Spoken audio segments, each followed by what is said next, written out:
Nasdaq की rally में believe करते हैं क्या? आपको लगता है कि वहाँ सब कुछ नॉर्मलाइज हो गया है? नॉर्मलाइज तो नहीं हुआ है। हाँ।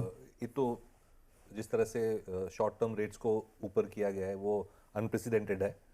इतना शार्प 0 से ऑलमोस्ट 5% रेट्स को ले जाना पिछले 60-70 सालों में फेड ने नहीं किया है, और वो इन्फ्लेशन उसकी बड़ी वजह थी।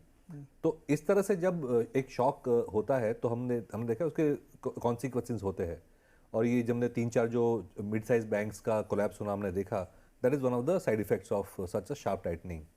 तो उसके भी जो सेकंड थर्ड ऑर्डर डेरिवेटिव्स हैं वो अभी तक शायद पैन आउट नहीं हुए हैं। ये साल के सेकंड या थर्ड क्वार्टर में और शार्पली स्लो डाउन होगी यूएस इकोनॉमी, क्योंकि सारे अगर फिजिकल इंडिकेटर्स देखें तो एक तरह से स्लो डाउन दिख रहा है। अब कमर्शियल रियल एस्टेट की हम बात करें तो जो 2020-21 में वैकेंसी आई थी, 22 में वैकेंसी थोड़ी सी कम हुई थी, लेकिन अब वापस बढ़ रही है।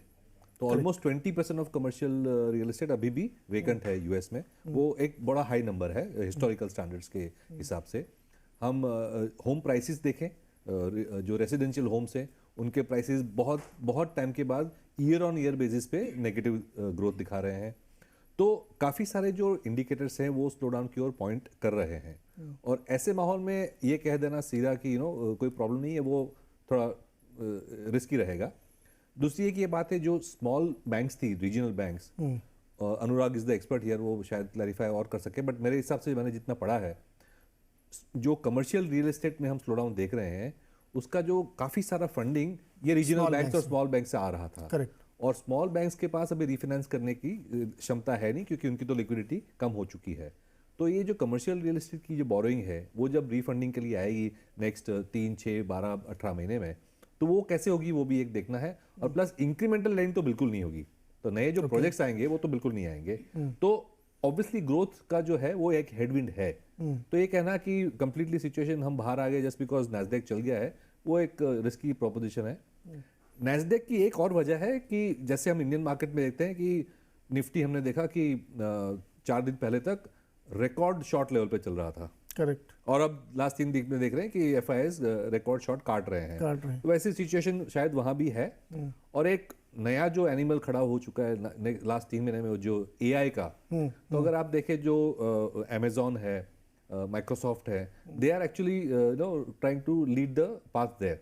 तो उससे भी थोड़ी एक न्यूनेस आई है, एक नई स्टोरी मिल गई बाजार को।